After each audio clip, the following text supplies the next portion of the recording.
वंदे मातरम। बिहार झारखंड की खबरों में आप सभी का स्वागत है। मैं हूं आपके साथ दीपिका सिंह।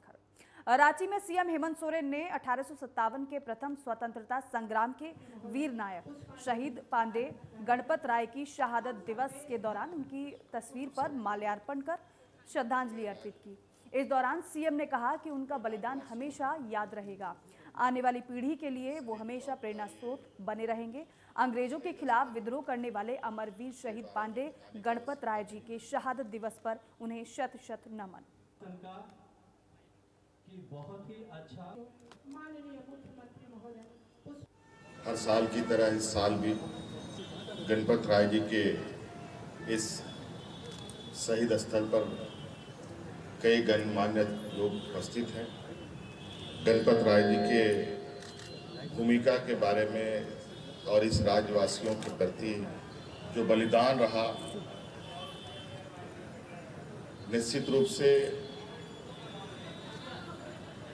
अभी के लिए नहीं बल्कि आने वाली पीढ़ी के लिए भी और हमेशा के लिए एक प्रेरणा स्रोत बना रहेगा। रामगढ़ में जेएमएम नेता फागू बेसरा की बेटी और बेटे के विवाह रिसेप्शन कार्यक्रम में सीएम हेमंत सोरेन ने शिरकत की। इस अवसर पर सीएम ने दाम्पत्य जीवन की शुभकामनाएं नव दंपति को दी। वहीं मौके पर फागू बेसरा के परिवार के अन्य सदस्य और रिश्तेदार भी मौजूद थे। साथ ही साथ मुख्यमंत्री हेमंत सोरेन के आगमन आने से सही सामाजिक कार्यकर्ताओं द्वारा बुके देकर उनका स्वागत भी किया गया।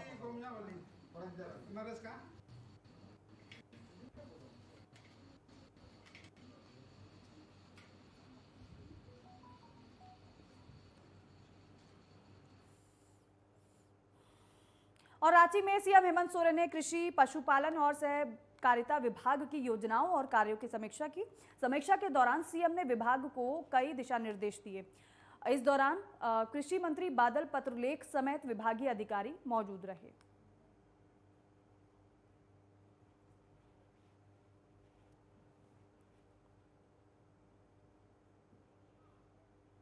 और वहीं रांची में पेयजल एवं स्वच्छता विभाग के सचिव प्रशांत कुमार ने विभाग की उपलब्धि और आने वाले समय में पीने के पानी की कमी की समस्या ना हो, इसको लेकर मीडिया से मुखातिब हुए।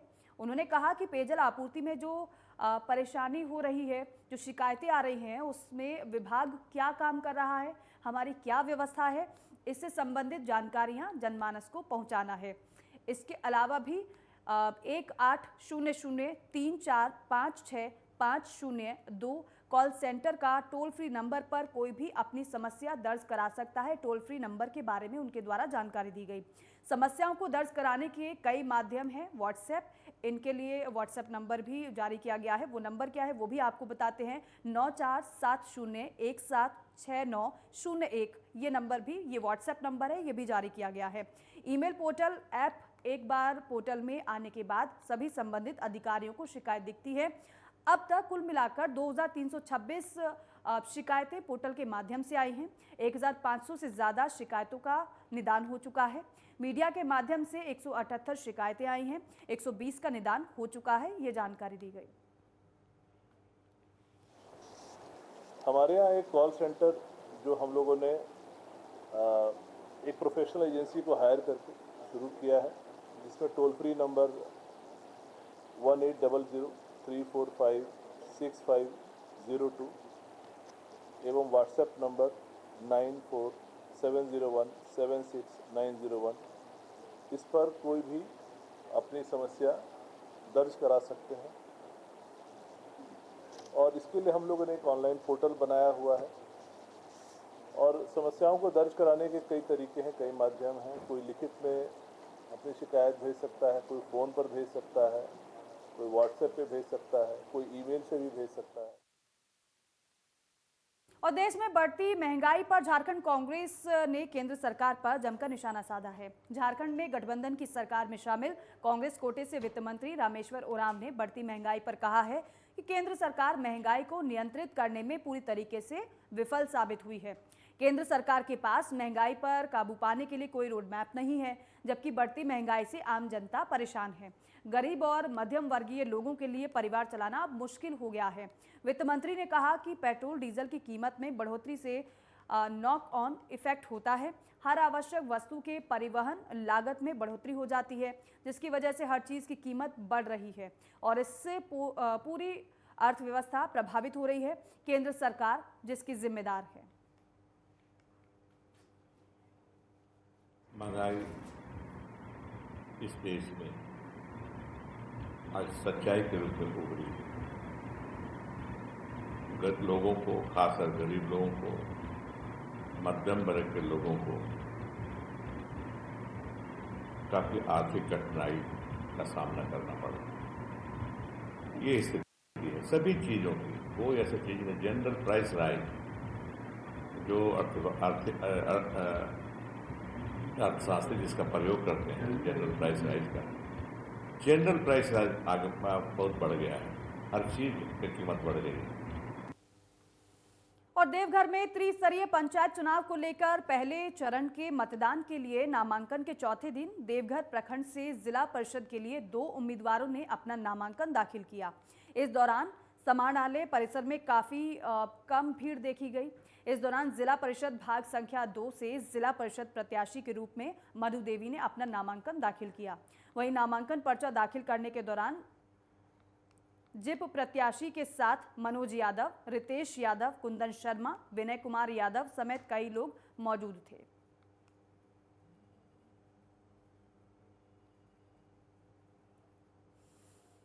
और वहीं गुमला डीसी सुशांत गौरव के योगदान करने के बाद से लंबित कार्यों को समय पर करने के साथ ही गरीब और जरूरतमंदों को सरकारी योजना का लाभ दिलाने का काम तेजी से हो रहा है।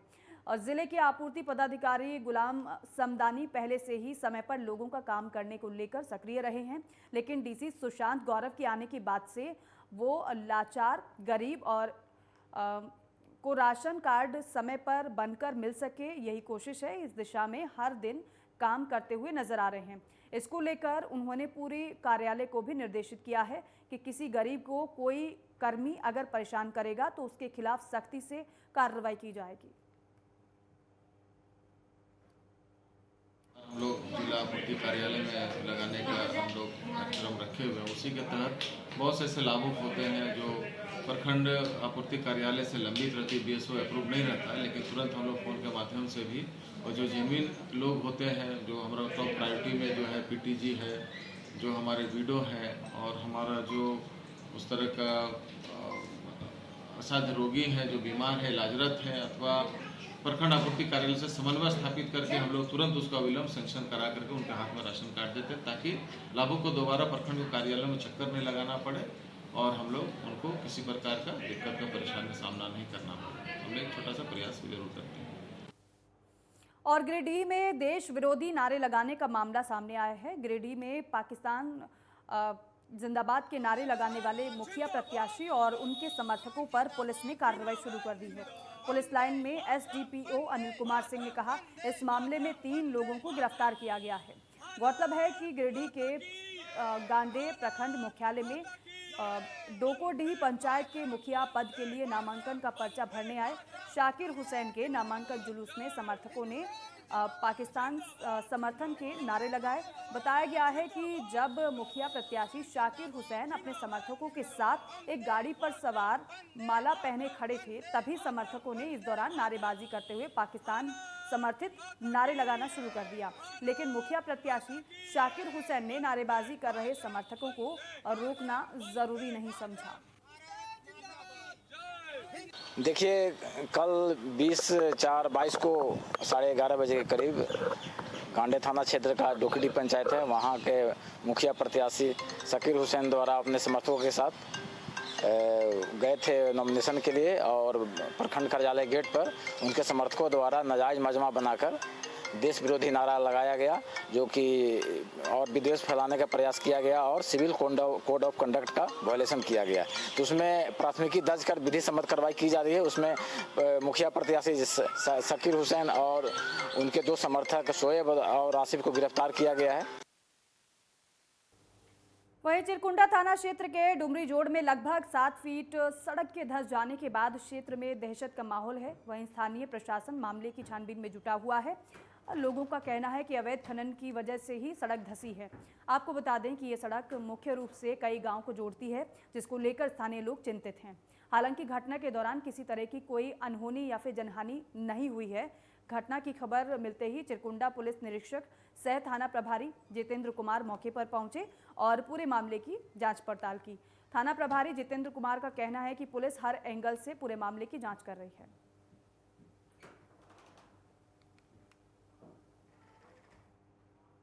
और गुमला जिले के नगेसिया टोली गांव में जंगली भालू के हमले से 2 ग्रामीणों की मौत हो गई है। वहीं एक युवक का अस्पताल में इलाज चल रहा है।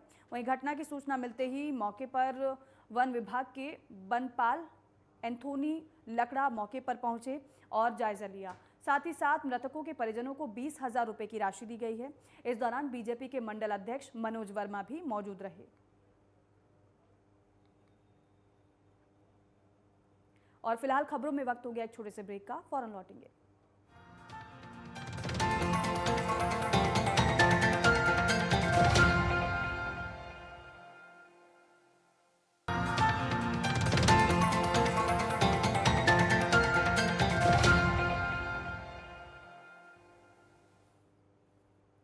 चलिए खबरों में आगे बढ़ेंगे। आज़ादी के अमृत महोत्सव के अवसर पर बिहार शरीफ IMA हॉल में स्वास्थ्य मेले का आयोजन किया गया।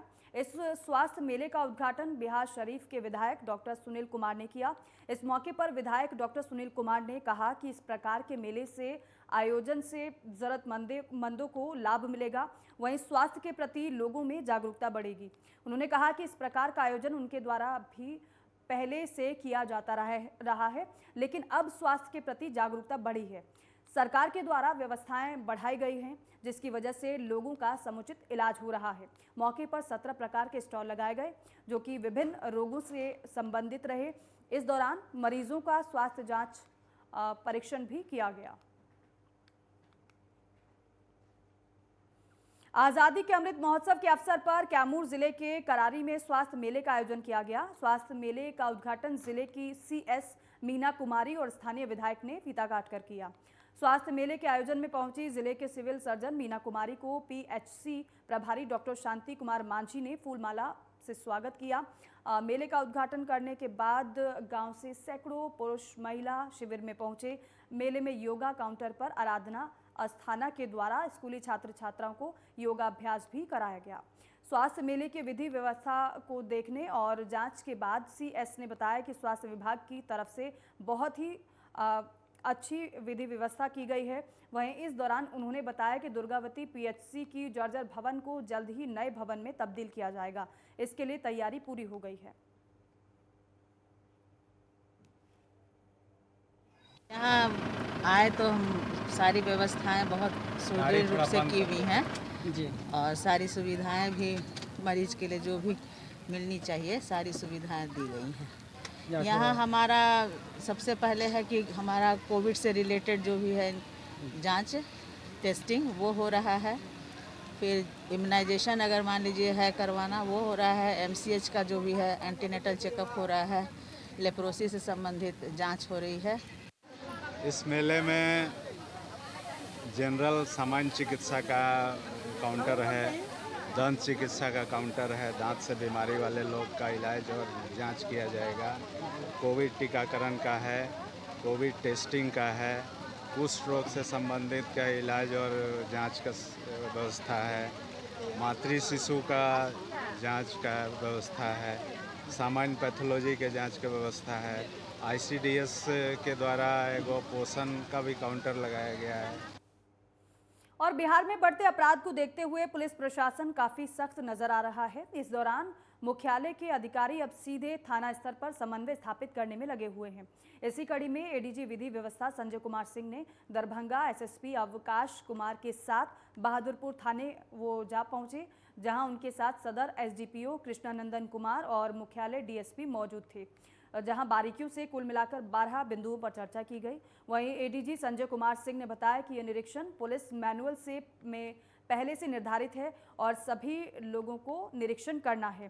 पहले जिले के अधिकारी एसएसपी और एसडीपीओ स्तर के अधिकारी करते थे, लेकिन इस बार ये नया चलाया गया है कि मुख्यालय से भी निगरानी के लिए अधिकारी जाएंगे। जो जिले में जो सिलेक्टेड थाने हैं जहां क्राइम ज़्यादा होता है, उन थाने का निरीक्षण करना है। इसकी मॉनिटरिंग राज्य स्तर पर की जा रही है। सरकार ने इसको गंभीरता से लिया है। बेसिकली देखिए, निरीक्षण तो की जो प्रक्रिया है वो पुलिस मैनुअल में निर्धारित है और सभी लोगों को निरीक्षण करना है। तो पहले जिला के जो भी क्षेत्रीय पदाधिकारी रहते थे, एसपी रहते हैं या डीएसपी भी रहते हैं, इन लोग अपना जो भी क्षेत्राधिकार में थाने आते हैं या आईटीडीआई साहब भी रहते हैं, वो करना है। ये मुख्यालय ने नहीं कभी चलाया है कि मुख्यालय से भी लोग सीनियर अफसर जा रहे हैं और वो क्षेत्रों कुछ जो सिलेक्टेड थाने हैं जहाँ पर कुछ प्रॉब्लम ज़्यादा है या क्राइम ज़्यादा है या केसेस ज़्यादा बढ़ते हैं, वहाँ पे जाके वो निरीक्षण करना है। बेसिकली देखना चाह रहे हैं कि जो गैप कहीं ऐसा तो नहीं है कि पुलिस मुख्यालय में जो अधिकारी लोग बैठते हैं और जो क्षेत्र में लोग काम कर रहे हैं उनके बीच में कोऑर्डिनेशन हो या। और वहीं मधेपुरा पुलिस ने गुप्त सूचना पर 7 अपराधी को गिरफ्तार किया है। गिरफ्तार अपराधियों के पास से 2 देसी कट्टे, 8 गोली और 4 मोबाइल, 3 बाइक समेत एक चाकू भी बरामद किया गया है। मधेपुरा अनुमंडल के एसडीपीओ अजय नारायण यादव ने प्रेस वार्ता कर बताया कि सूचना मिली थी कि सिंहेश्वर थाना क्षेत्र के बुढ़ावे बजरंग बली मंदिर के पास कुछ अपराधी लूट की वारदात को अंजाम देने की योजना बना रहे हैं, जिस पर सिंहेश्वर पुलिस बिना देर किए वहां पहुंची और 2 बाइक के साथ 4 युवकों की तलाशी ली गई। तो उनके पास से 1 देशी कट्टा और 5 गोली, चाकू आदि बरामद किए गए। वहीं दूसरी ओर मधेपुरा में बीएन मंडल चौक पर गश्ती के दौरान वाहन जांच के दरमियान 3 युवकों को एक बाइक पर पकड़ा गया, जबकि उनकी तलाशी ली गई तो उनके पास से भी 1 देशी कट्टा और 3 गोली बरामद हुई। इस प्रकार पुलिस की तत्परता से 2 बड़ी घटना होते होते रुक गई।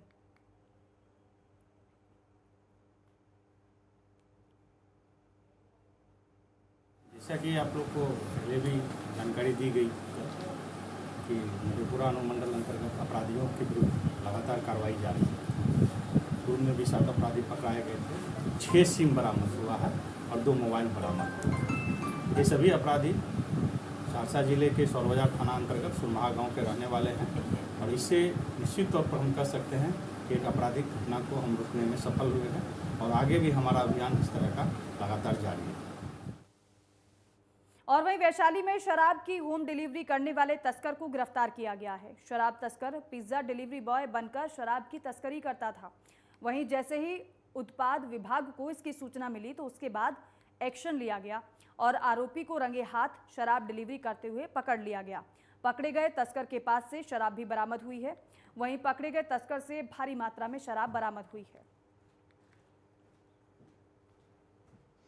पूरा मामला है कि ये गुप्त सूचना मिली थी कि ये पिज़्ज़ा डिलीवरी वाला जो है वो शर्ट पहने हुए कोई व्यक्ति साइकिल पर जो है चुलाई शराब लेकर होम डिलीवरी करता है। इसी गुप्त सूचना के आधार पर हम लोग वहाँ पर गए, इसका पीछा किए और पता लक्ष्मण मंदिर के पीछे इसको गिरफ्तार किए और उसके बाद उसके साइकिल में दोनों तरफ थैला था, उसमें चेक किए तो चुलाई शराब मिला। उसके बाद गिरफ्तार करके उसको थाने ले आए।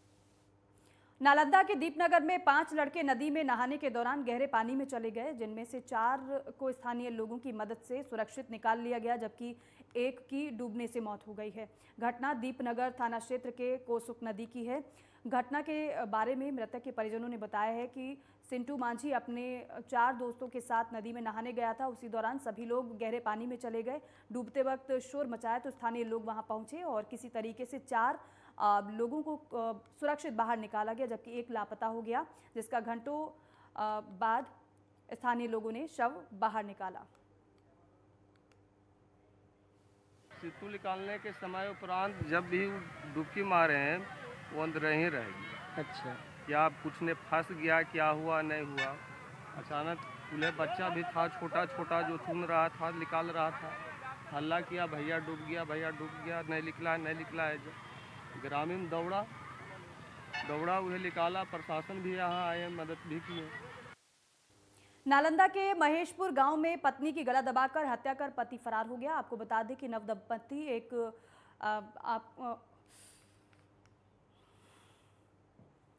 और वारदात को अंजाम देकर पति फरार हो गया। हालांकि महिला का शव कमरे में पड़ा हुआ मिला। घर में मौजूद जब परिजनों ने देखा कि दरवाज़ा बाहर से बंद था तो दरवाज़ा खोला गया तो महिला का शव बेड पर पड़ा मिला, जबकि महिला का पति मौके से फरार हो गया।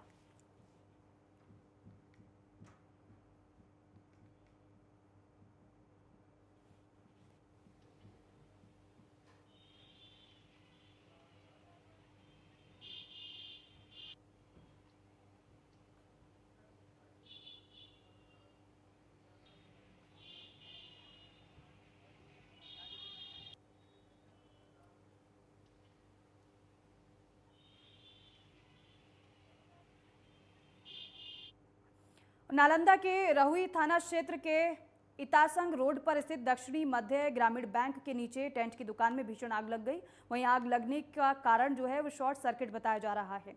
दुकान मालिक के मुताबिक करीब 2 लाख रुपए का सामान जलकर राख हो गया है।